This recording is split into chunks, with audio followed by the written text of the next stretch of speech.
Assalamualaikum warahmatullahi wabarakatuh. Kembali lagi, Waalaikumsalam warahmatullahi wabarakatuh. kembali lagi di podcast Laboratorium Manajemen. Kali ini bersama saya, Ainur Rifki Almadani Rahmat selaku host. Insya Allah pada kali ini kita akan berbincang tentang manajemen pemasaran dengan narasumber yang spesial yaitu Profesor Dr. Widayat MM. Beliau merupakan guru besar di manajemen pemasaran, bidang manajemen pemasaran. Beliau juga saat ini sebagai Wakil Dekan 1 Fakultas Ekonomi dan Bisnis Universitas Muhammadiyah Malang. Bagaimana kabarnya Prof. Widayat? Alhamdulillah baik-baik Mas Rizky, demikian juga Mas Rizky baik ya? Alhamdulillah baik. Alhamdulillah. Alhamdulillah Prof. Widayat ini tadi baru menghadiri wisuda, kemudian ke sini untuk bersama teman-teman insya Allah akan berbincang tentang manajemen pemasaran. Beliau lahir di Banyuwangi tanggal 2 April 1968. Nah, mungkin langsung saja sebelum tentang materi dan lain sebagainya, mungkin kita akan menanyakan ke beliau terlebih dahulu tentang karena ini berkaitan dengan manajemen pemasaran, Prof. Mungkin bisa digambarkan terlebih dahulu bagaimana tren perkembangan ilmu di manajemen pemasaran untuk saat ini. Mungkin Oh, demikian. luar biasa Mas Rizky. Ya ini ya, hari ini saya sangat berterima kasih bisa bertemu Mas Rizky dan kawan-kawan di podcast Laboratorium Manajemen membahas manajemen pemasaran. Bukan manajemen penasaran loh ya. Nah, ya, manajemen pemasaran. Jadi kalau di bahasa Inggris kan itu marketing management. Mungkin para pemirsa pendengar podcast itu sering yang ikut kuliah manajemen pemasaran ada buku Babon, textbook yang seringkali menjadi acuan di kuliah-kuliah manajemen pemasaran di sekolah-sekolah bisnis, khususnya di prodi manajemen UMM itu ada buku yang ditulis oleh Profesor Philip Kotler, nah, gitu ya. Itu sudah sejak mungkin 10 tahun lalu sampai sekarang itu masih diupdate dan bisa dipakai tentang manajemen pemasaran itu. Jadi kita bicara manajemen pemasaran itu tidak hanya menjual, tapi sebenarnya mulai dari namanya manajemen, berarti ada perencanaan, pengorganisasian, sumber daya, menentukan harga, sehingga menciptakan pertukaran antara orang yang memerlukan, orang-orang yang butuh, dengan pihak yang mungkin disebut pihak surplus, yang itu memiliki sumber daya yang bisa dipertukarkan untuk menciptakan kepuasan. Itu secara apa ya, basic konsepnya itu. Jadi kita perlu membedakan pemasaran dengan penjualan. Nah, Hanya itu ya. menjual. Pemasaran dan penjualan. Tapi bukan penasaran dan penjualan, tapi pemasaran dan penjualan. Nah, pemasaran itu berubah ya, mengalami perubahan dari yang disebut klasik sampai yang apa yang mungkin modern lah. Dari yang dulunya itu kalau kita lihat cara kita itu tadi karena permasalahan itu adalah dalam rangka meningkatkan value dan itu ada pertukaran antara dua pihak. Dahulu pertukaran itu ada barter, bertukar antar barang. Kemudian bergeser menjadi pertukaran itu tidak lagi barang dengan barang karena di situ apa ada pihak yang tidak membutuhkan barang yang pihak lain punya, tetapi dia membutuhkan barang yang orang lain. Tapi kita buruh barang lain, misalkan. Sehingga masyarakat itu dinamis dan berkembang, terciptalah alat tukar itu kan. Sehingga ketika melakukan pertukaran tidak lagi barter barang dengan barang, tetapi pihak tertentu dalam tanda petik mengganti sejumlah uang tertentu, senilai tertentu untuk mendapatkan barang yang dia butuhkan. Itu pergeseran yang pertama. Bahkan sekarang alat bayar itu kalau dulu alat bayar kan uang tunai gitu, uang tunai, uang yang secara fisik ada, baik koin maupun kertas. Tapi sekarang ada pergeseran cara membayar itu menggunakan uang elektronik, uang elektronik ya. Jadi kita nggak perlu secara fisik bawa itu baru. Kemudian bergeser lagi kita itu ya sekarang dunia yang modern termasuk di negara Indonesia itu pakai QR code. Nah, yang biasa kita nyebut sebagai kris. Kris. Kris, gitu.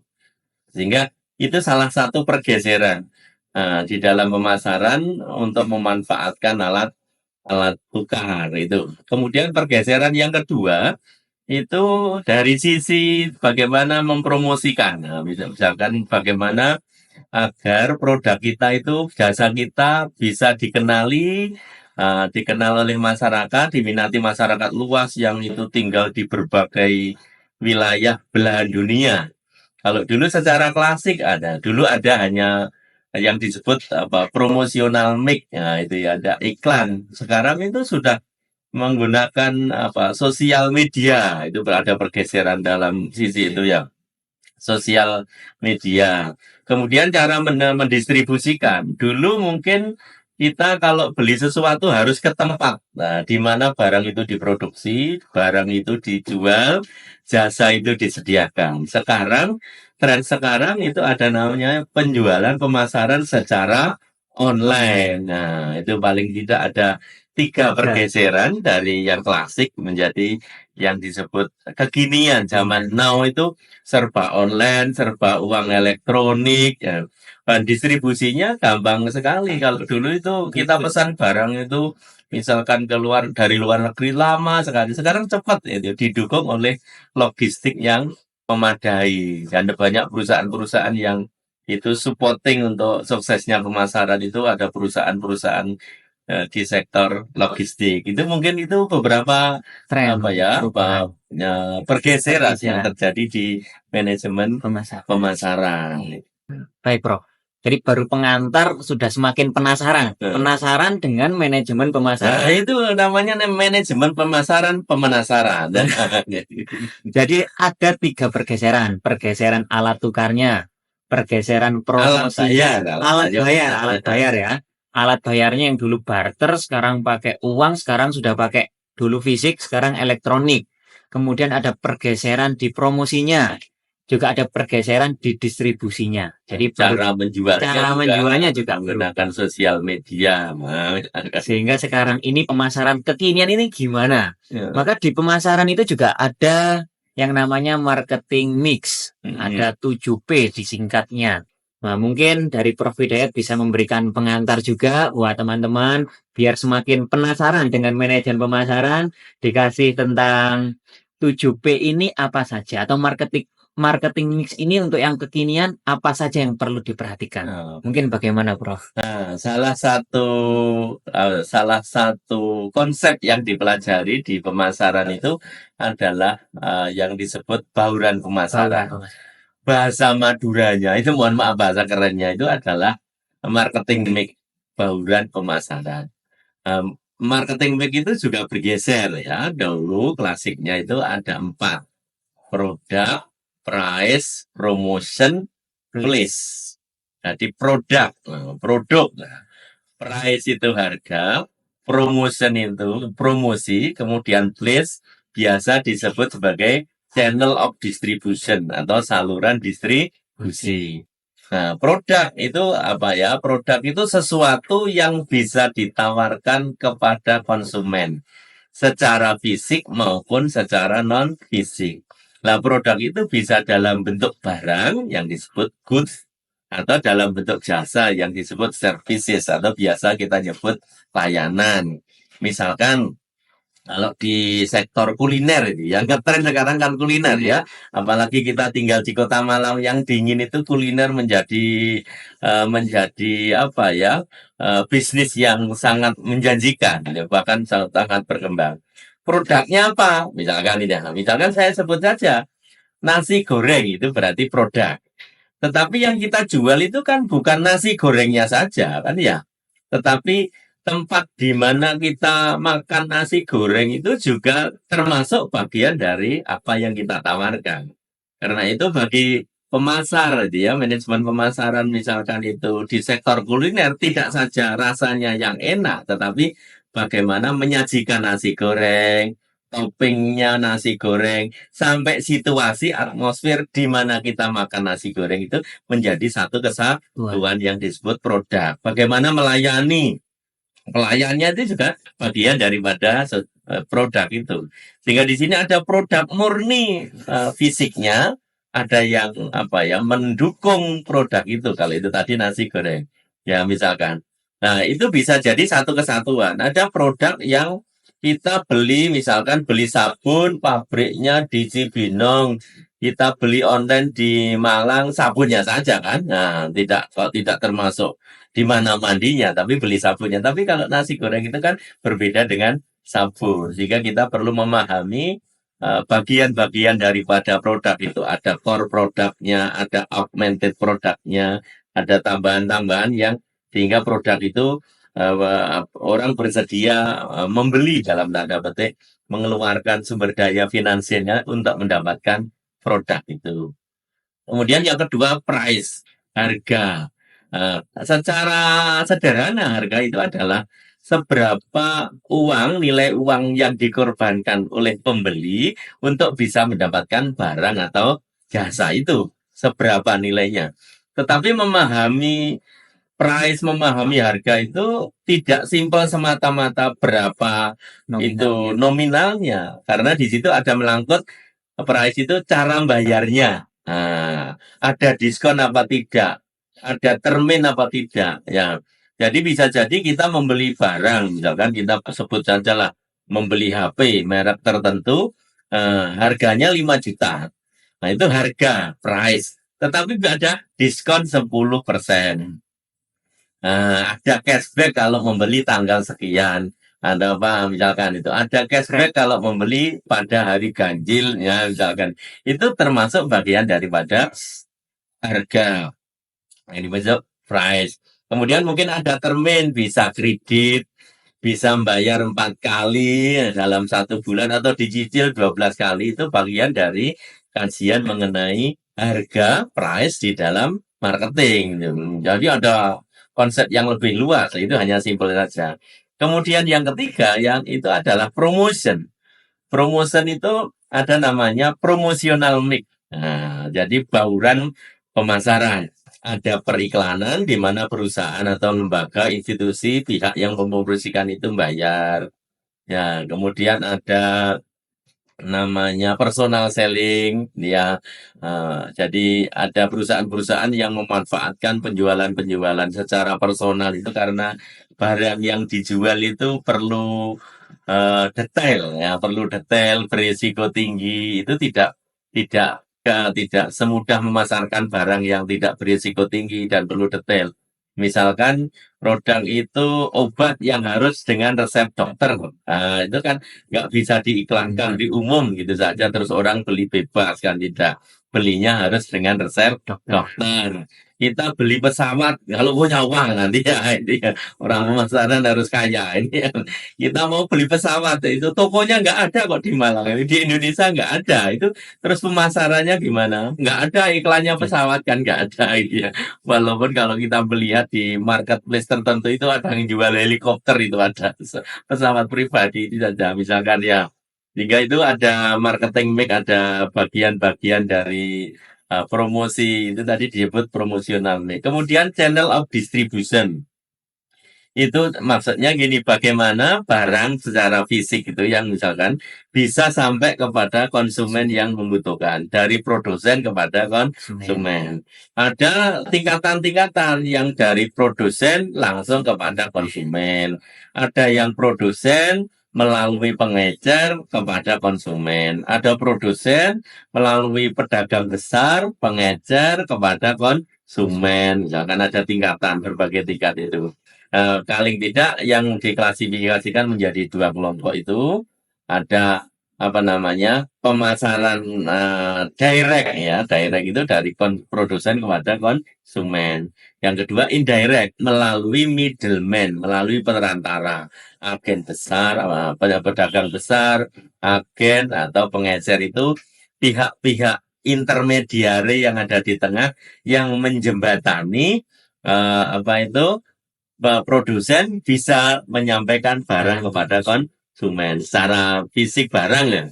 Kalau jasa beda lagi makanya Tadi Mas Rizky ceritakan ada perkembangan sampai 7 marketing mix itu ada sampai 7P ya, misalkan ya. Nah, itu nanti kita bahas yang P yang lainnya kita bahas di edisi berikutnya ya Oke, Mas Rizky. baik bro. Nah Begitu. berarti kita bahas 4P-nya dulu ini. Iya, iya, iya. Nah sekarang ini kan banyak, terutama teman-teman yang nyoba jualan. Kan sekarang ini mahasiswa juga mulai ada yang Mm-mm. suka nyoba-nyoba jadi entrepreneur karena lulusan prodi manajemen UMM ini kan diharapkan di antara 1 dari 3 harapannya untuk lulusan dari prodi manajemen itu salah satunya adalah sebagai entrepreneur. Akhirnya nyoba-nyoba jualan. Tapi kadang-kadang teman-teman ini banyak yang ngeluh, saya sudah bikin tapi kok nggak kejual. Nah, Begitu pula banyak pelaku-pelaku UMKM juga mengeluhkan karena tidak bisa menyeimbangkan dengan perubahan tren tadi itu. mm-mm. Bahkan dulu sempat rame ada pedagang di suatu pasar yang protes karena adanya Shopee, TikTok, dan lain sebagainya minta ditutup. Nah, tadi ada pergeseran-pergeseran. Maka bagi teman-teman yang mencoba berjualan, 4P tadi itu sudah dijelaskan oleh Prof. Hidayat, kira-kira isu apa yang mungkin yang paling krusial, yang paling penting untuk teman-teman yang sedang melakukan usaha berjualan ini harus diperhatikan dalam menjual produknya agar bisa sampai ke konsumen. Oh, ini luar biasa ini hari ini ya diskusinya kita sangat menarik ya. Kalau dilihat dari 4P tadi marketing mix, yang pertama tadi kan namanya ada produk Produk ya, produk. Produk itu tidak saja produknya tetapi namanya namanya. yang biasa disebut merek atau bahasa Inggrisnya itu brand. Oke. Nah, kalau kita punya produk bagus tetapi orang tidak bisa mengenali produk itu, ya itu juga nggak akan laku ya. Makanya di marketing itu ada filosofinya di dalam menjual tadi. Kalau teman-teman kita kan alumni manajemen itu salah satunya itu akan menjadi entrepreneur kan ya. Iya. Nah, itu ada kunci-kuncinya. Yang pertama, produk itu tadi ya harus di branding dengan baik. Di branding itu diberi merek dalam tanda petik karena merek itu identitas.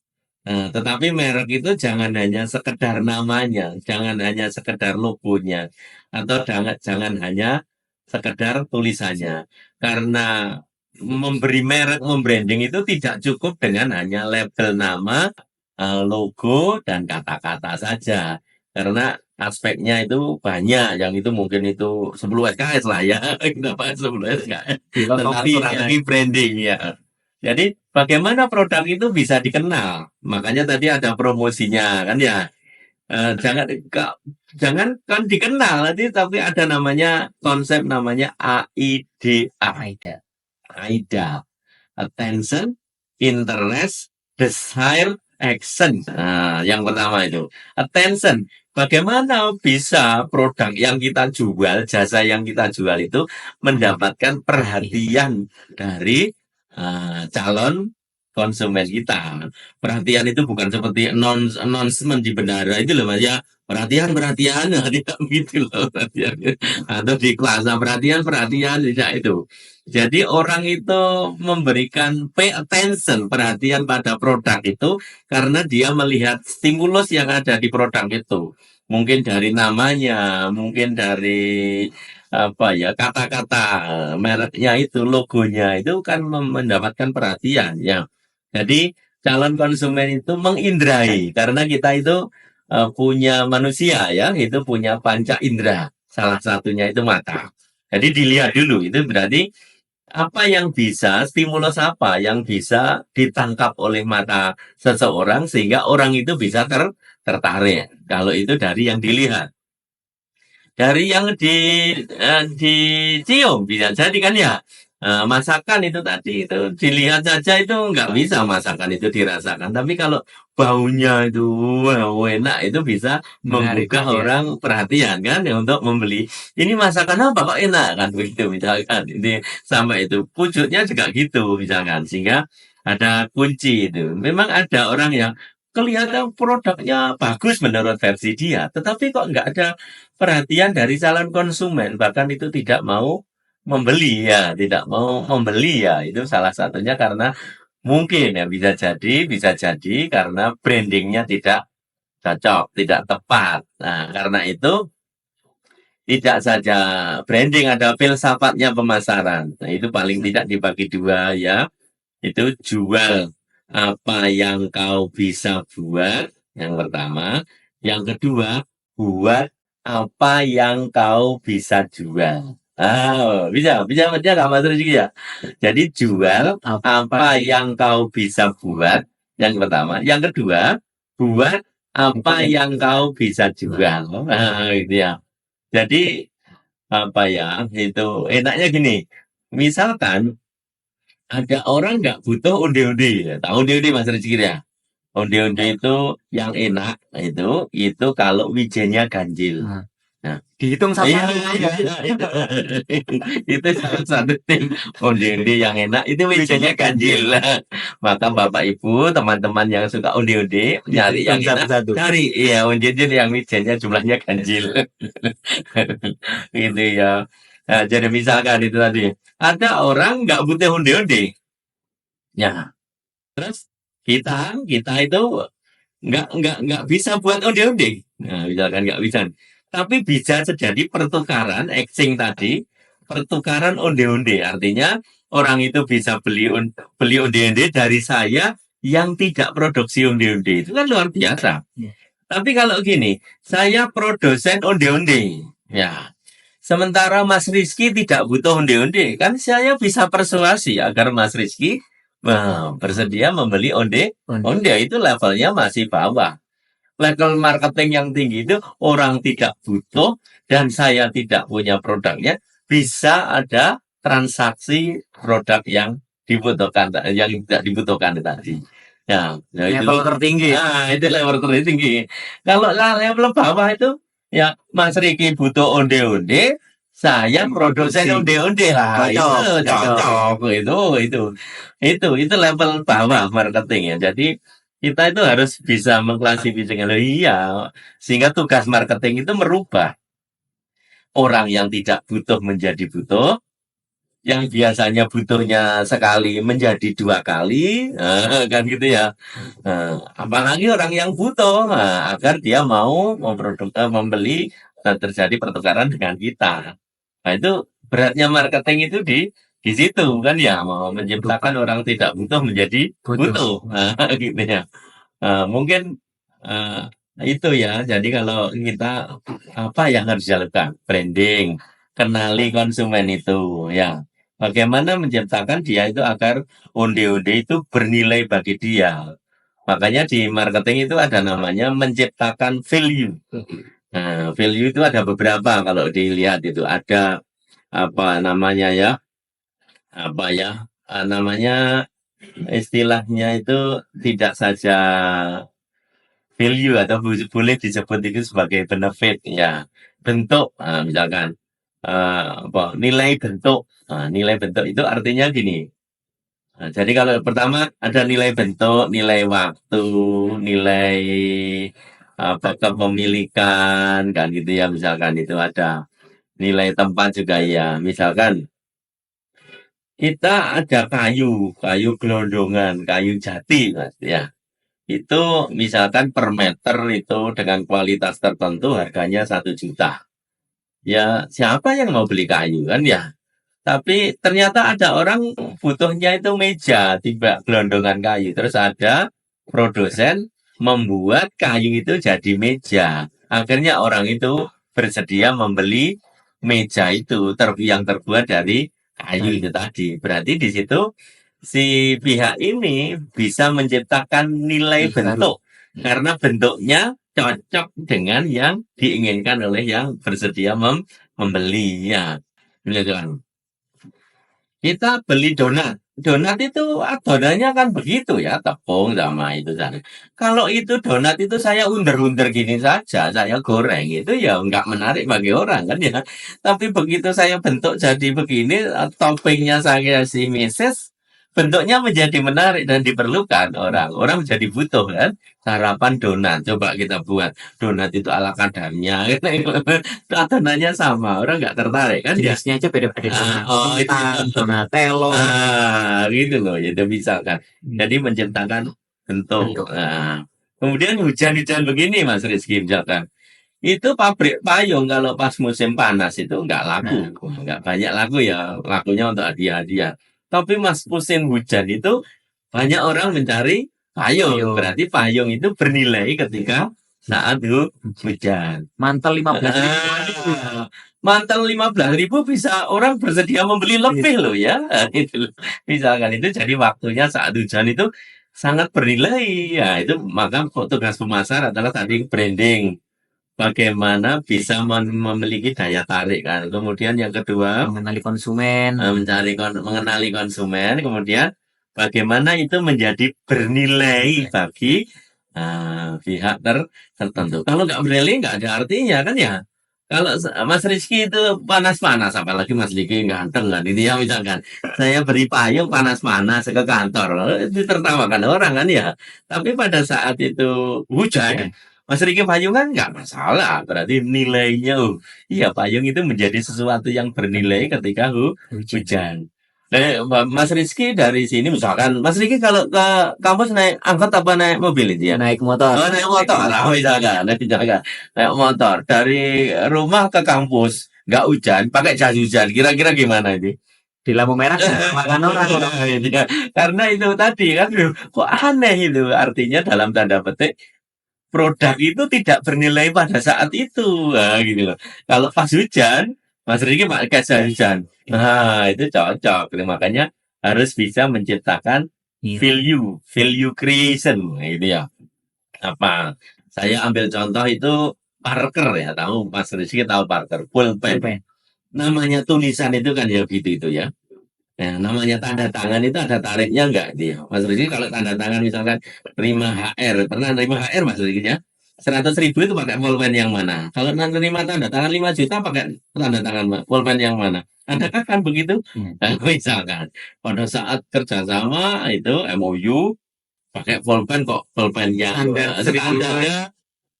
Jadi ini tanda tangan saja kok begitu. Tapi kalau pakai Parker yang ujungnya ada emasnya itu, wah menjadi luar biasa. Nah, itu namanya menciptakan nilai ya. Jadi nilai produk itu bisa seperti itu, melekat pada orangnya, melekat pada penggunanya, melekat pada waktunya, melekat pada bentuknya itu tadi. Itu beberapa saja lah ya.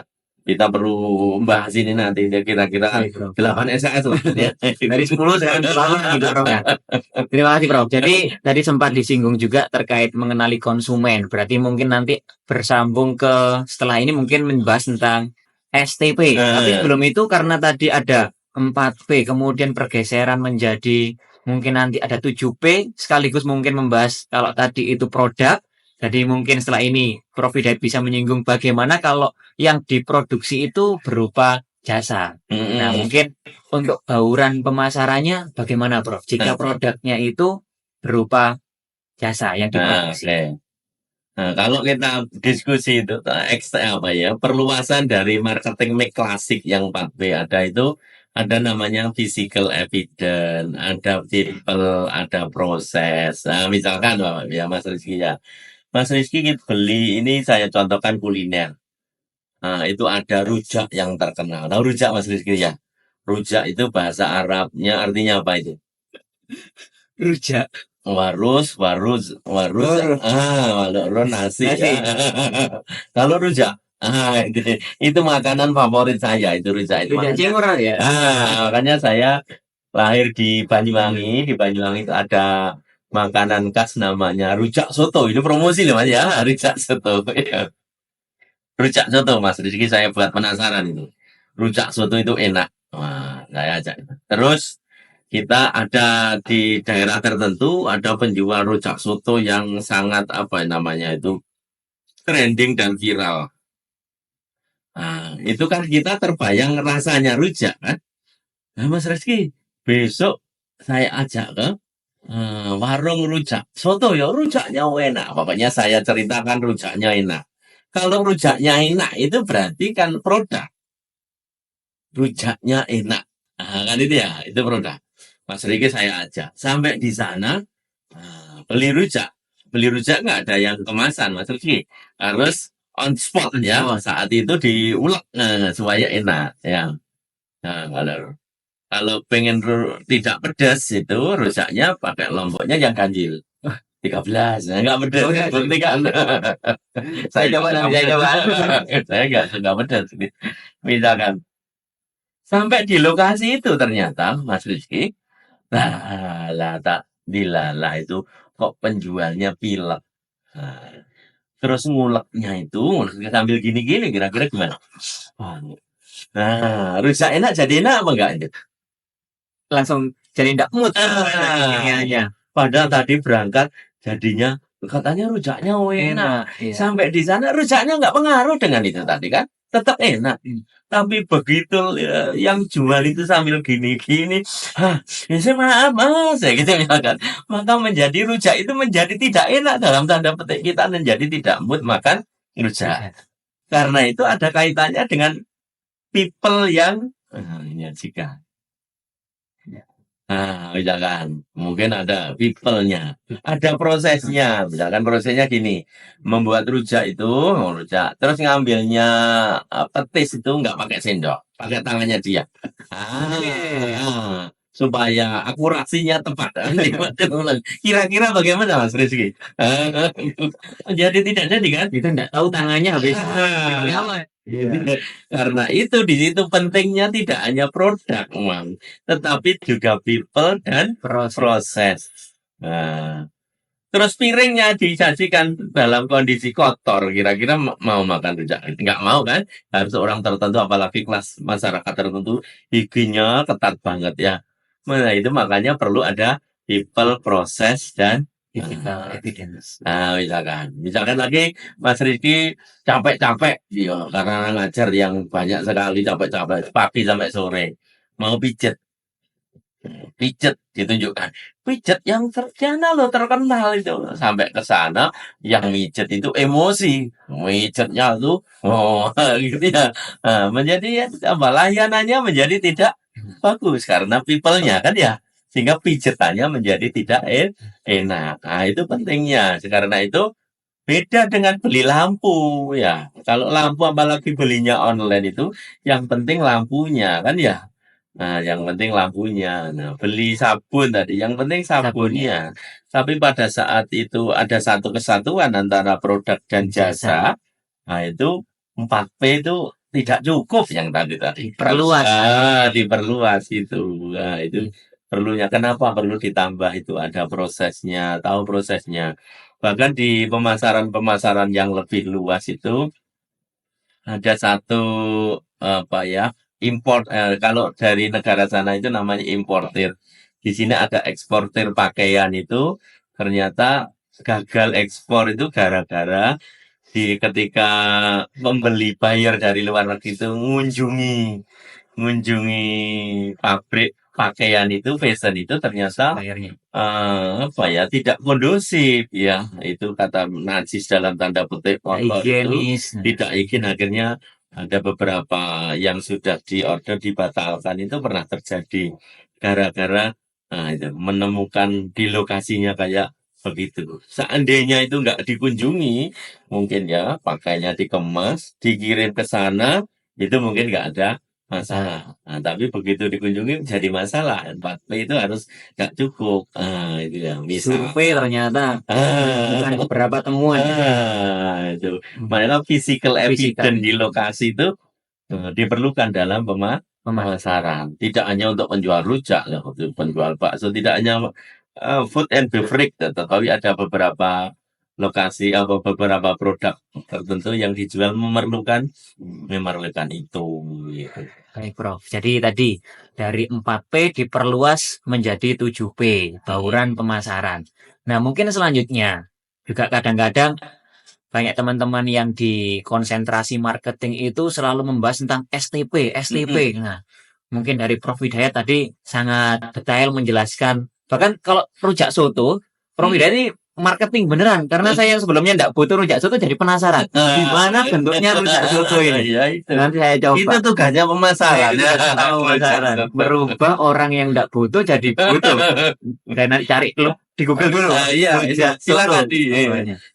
di set rujak Rujak soto soto. terkenal. Rujak soto terkenal. Baik, Prof. Mungkin sekarang terkait STP.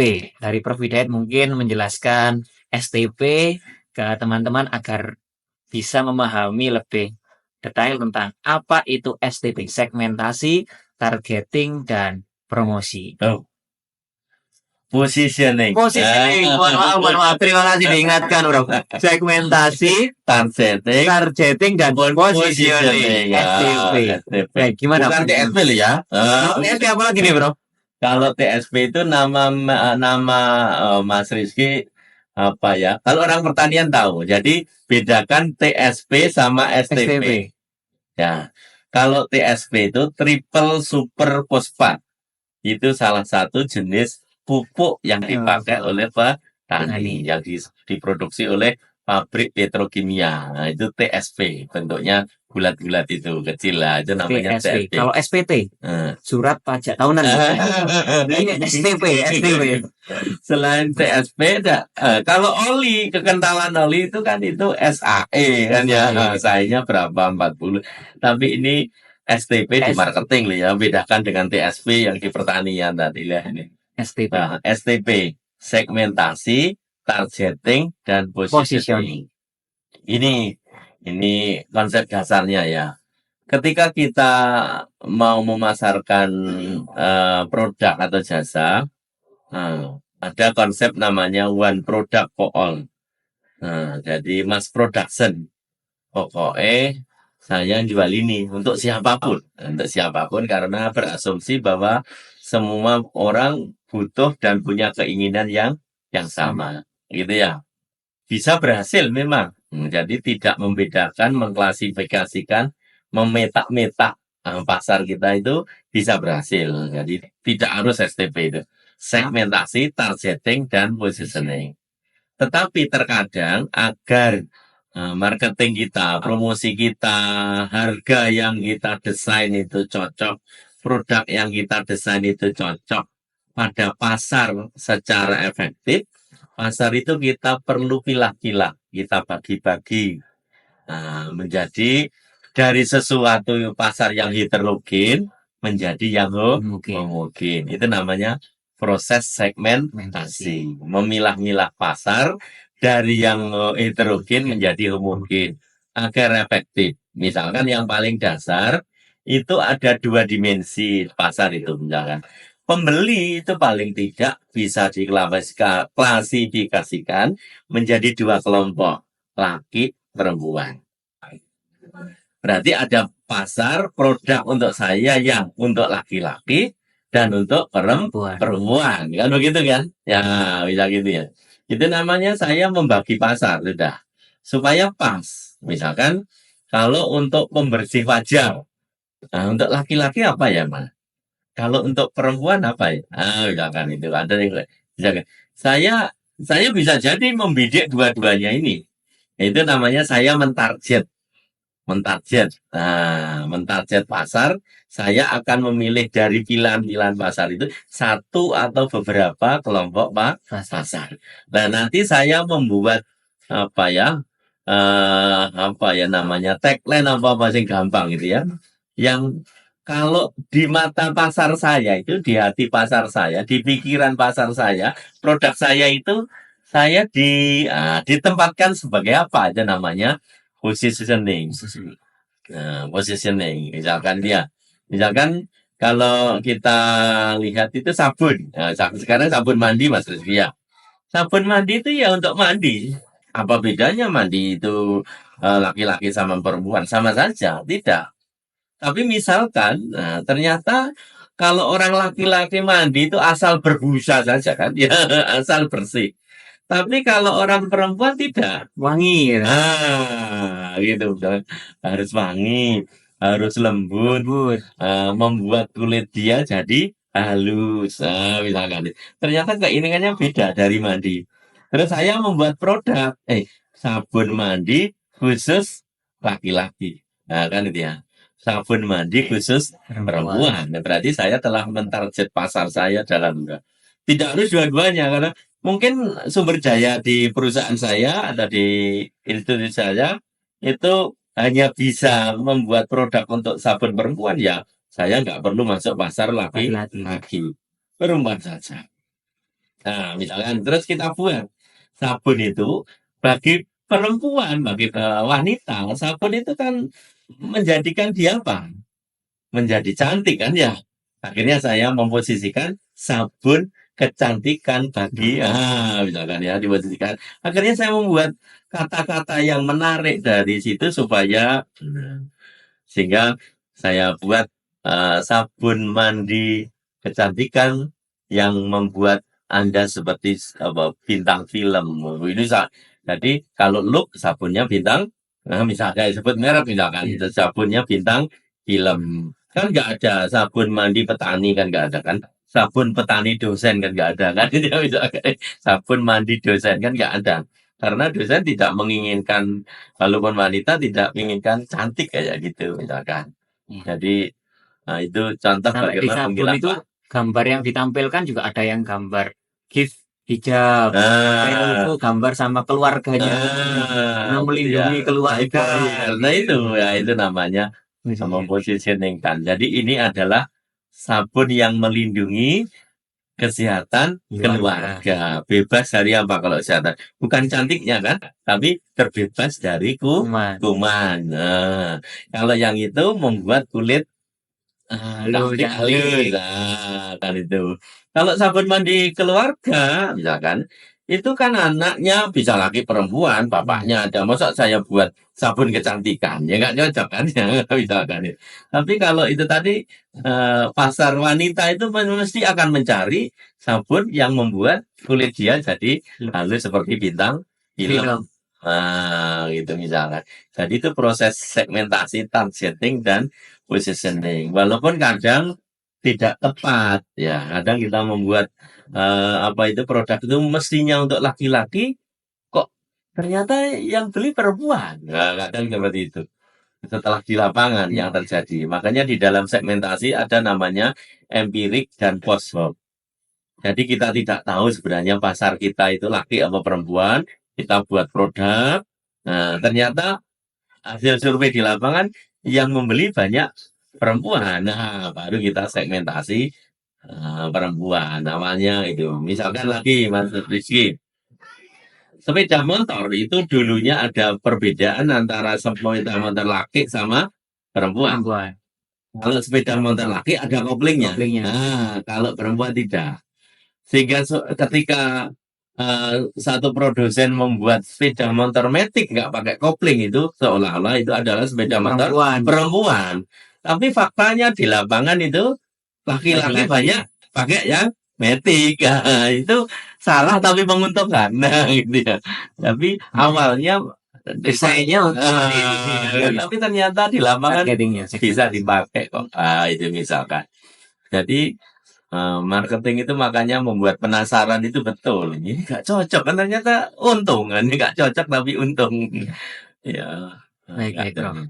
Nah, tadi segmentasi, targeting, positioning. Tadi ada bauran pemasaran, kemudian ada STP. Nah, karena tidak terasa kita sudah 30 menitan Prof, ngobrol. Nah, mungkin karena ini disaksikan sama oleh mahasiswa manajemen, juga mungkin ada fansnya Prof Hidayat juga ini. Nah, mungkin tipsnya mungkin Prof, atau mungkin beberapa hal yang mungkin bisa Prof Hidayat sampaikan agar teman-teman semakin tertarik untuk belajar pemasaran.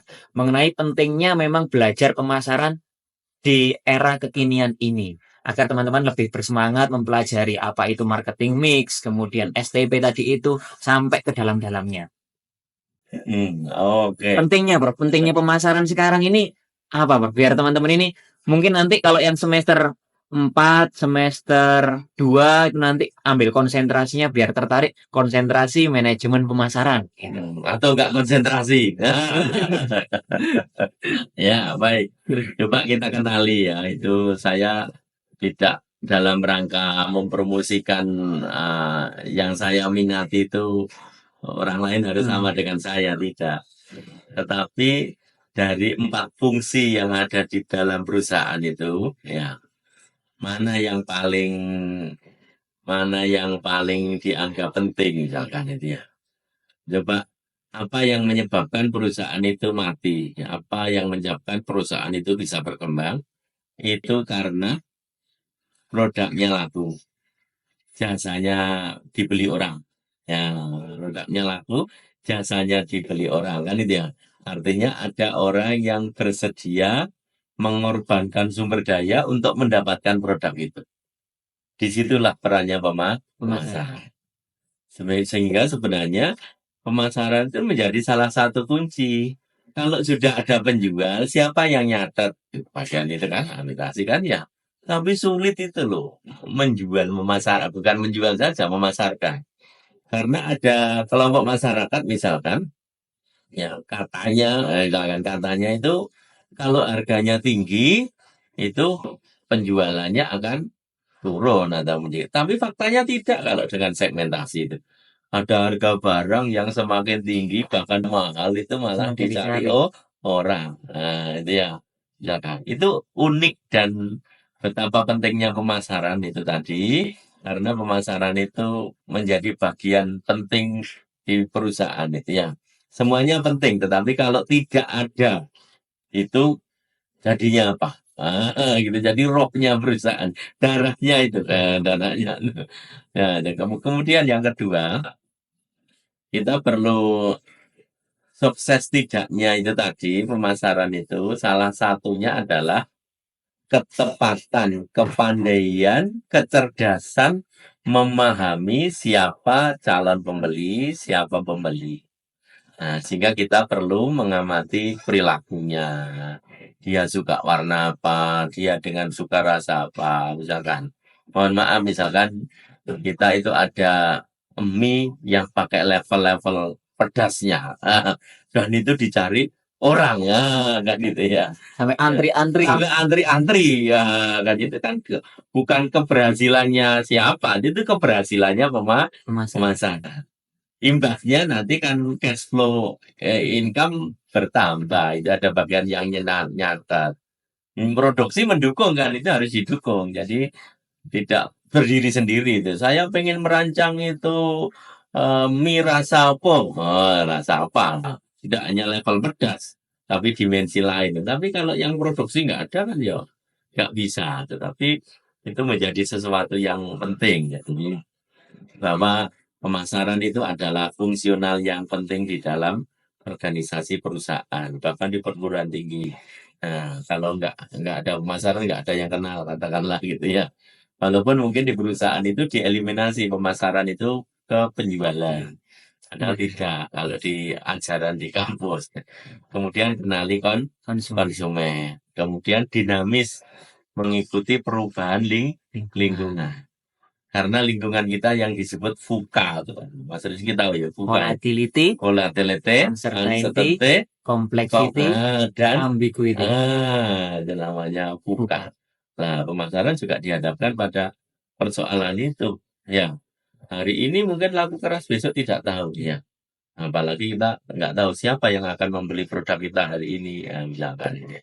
Tahu-tahu besok pendapatan kita masyarakat turun nggak ada yang beli ya misalkan itu kira-kira itu saja lah ya bahwa pemasaran itu penting walaupun mendukung lainnya tapi ada kenali konsumennya itu kemudian kebutuhannya apa adanya apa kemudian Menyesuaikan lingkungannya lingkungan. lingkungan pemasaran itu berubah kita tidak respon terhadap perubahan maka ya kinerja pemasaran kita tidak baik. Baik, Bro. Jadi itulah Banyak banyak. pentingnya pemasaran. Pentingnya pemasaran tadi itu ya, teman-teman. Nah, kalau Prof Widayat sendiri, karena sampai di guru besar bidang manajemen pemasaran, apakah yang melatar belakangi Prof Widayat cinta dengan pemasaran itu tadi itu, atau mungkin ada hal lain, Prof? Cerita di balik tiba-tiba Prof Widayat menggeluti bidang pemasaran sampai menjadi guru besar. Ya, Gimana ceritanya, Bro? ini membuka dapur saya. Dapur saya. Apakah sejak S1 memang sudah kayaknya pemasaran ini? Tidak, saya tidak. Nah, itu yang disebut apa ya? Saya punya tip pribadi. Jadi ya juga dimotivasi, mesti ada motivator ya. Agama kita memotivasi lewat ayat-ayat itu ya, lewat. Yang pertama begini, yang pertama saya kok sampai masuk itu bukan karena saya ikut Roma-Roma. Mohon maaf penyanyi dangdut kan ada sungguh mati aku jadi pemasaran. Bukan begitu ya. Jadi awalnya ciri pribadi saya, itu saya harus namanya kenali diri saya. Jadi dulunya saya itu cita-citanya jadi dokter. Yang kerjanya sedikit saja, nggak banyak ngomong lah dokter itu kan ya. Yang penting kerja karena saya memiliki ciri tidak bisa ngomong. Nggak bisa ngomong banyak kayak gini nggak bisa. Ya gini nggak bisa. Walaupun ini sudah 40 menit ngomong ya. Nggak bisa ngomong banyak. Ini 40 menit katanya nggak bisa ngomong banyak. Ini saya nggak bisa ngomong. Ya, jadi saya memahami dunia kedokteran itu kan dunia yang tidak Sedikit banyak bicara. ngomong, sedikit bicara kerjanya gitu. Mungkin dokter bedah juga begitu. Jadi sejak SMA mungkin saya pengen jadi dokter sebenarnya. Tidak pengen jadi dosen, mohon maaf.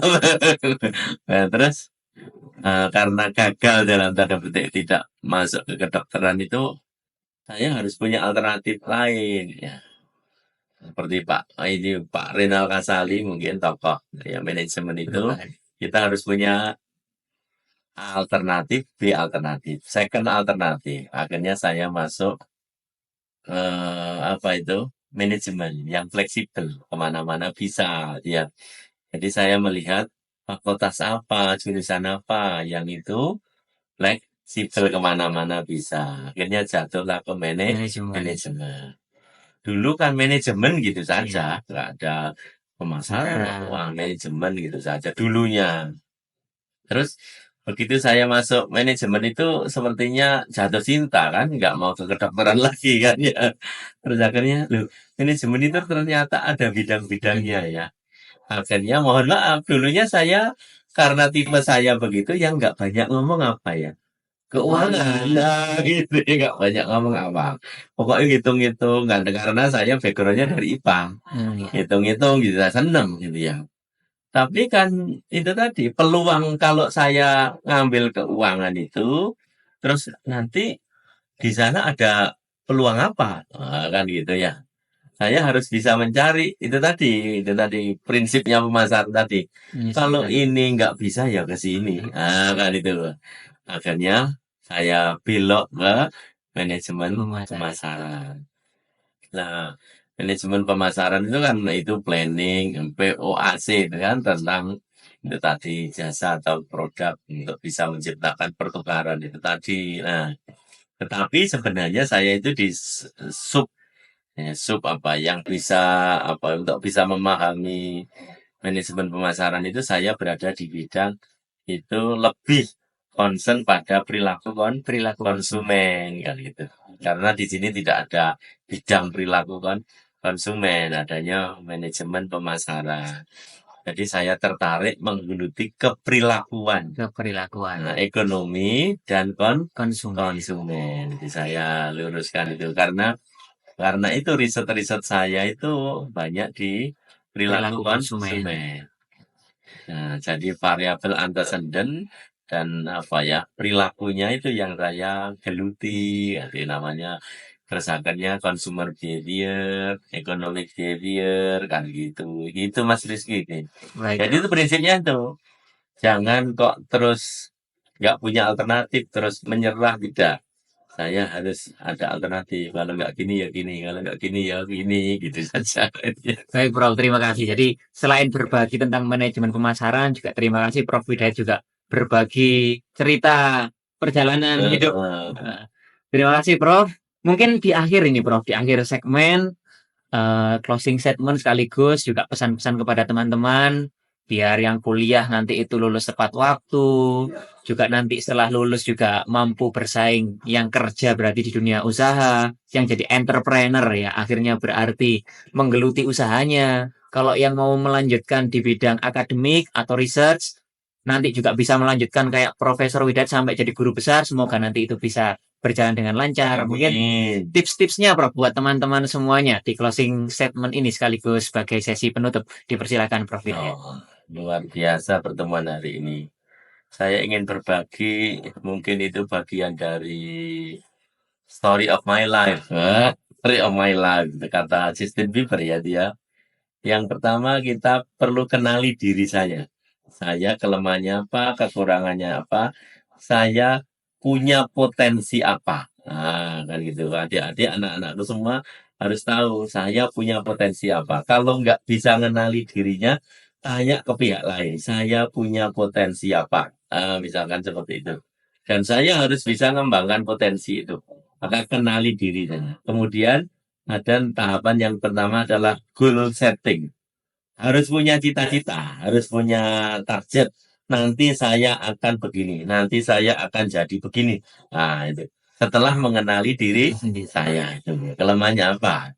Dan kita kadang ada orang kan itu ya, nyanyi apa saja bisa, dangdut bisa, keroncong bisa, rock bisa, tapi nggak laku-laku semuanya karena tidak yang satu nggak dipupuk gitu ya. Jadi setelah kenali goal setting, kemudian itu kita pupuk potensi kita itu. Kita pupuk. Nah, saya itu yang jadi dosen nggak bisa ngomong dulu itu, sukanya hitung-hitungan. Itu latihan ngomong di depan kaca, naik sepeda motor, nyetir mobil latihan ngomong agar bisa ngomong. Ya, nah, kemudian harus punya mimpi. Nah, ada satu apa ya, mungkin itu filsafat hidup yang baik itu saja itu patut kita contoh lah. Ya, dream it, believe it, and make it happen. Nah, mimpikan, ya, dream it, nah, terus believe it, yakini bahwa mimpi itu akan terwujud, Make it nah, happen. and make it happen. Jadi wujudkan mimpimu itu. Nah, ini. Karena saya tidak jadi dokter terus menyerah, tidak. Saya sekarang masuk jadi dosen. Apa yang tertinggi di dosen? Jadi guru besar. Gitu. Ya saya kerja nggak tahu ya, itu Gusti Allah saja yang mentakdirkan saya jadi guru besar dan dukungan banyak pihak sehingga saya harus bisa menuju ke sana itu. Tak ujiannya apa terserah, tapi kan kita ada fa innamal usri yusra innamal usri yusra itu kan ya. Di balik kesulitan itu mesti ada Kemudahan. kemudahan. Dan itu datangnya bareng kok kesulitan kemudahan.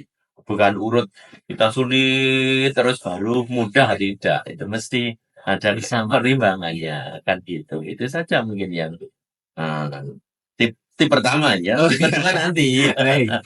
Baik, terima kasih Prof. Hidayat. Nanti jika penasaran dengan tip kedua, nantikan di episode selanjutnya. Jadi tadi ada tips dari Prof. Hidayat. Yang pertama, kenali diri. Kemudian yang kedua, bikin goal setting. Kemudian setelah bikin goal setting, tadi itu berarti sebelum mimpi, punya mimpi. Yang ketiga tadi itu, setelah pertama kenali diri, kemudian yang kedua yaitu bikin goal setting, pupuk potensi tadi Prof ya, pupuk potensinya karena nggak bisa semuanya, harus pilih satu kemudian dipupuk. Dan yang terakhir kita harus yakin untuk bisa membuat sebuah mimpi. Baik, terima kasih Prof. Hidayat atas waktu dan kesediaannya hari ini. Semoga menjadi hal yang sangat bermanfaat, ilmu jariah bisa kita terapkan sama-sama di kehidupan sehari-hari. Sampai bersambung di edisi podcast Laboratorium Manajemen selanjutnya. Kita akhiri. Wassalamualaikum warahmatullahi wabarakatuh.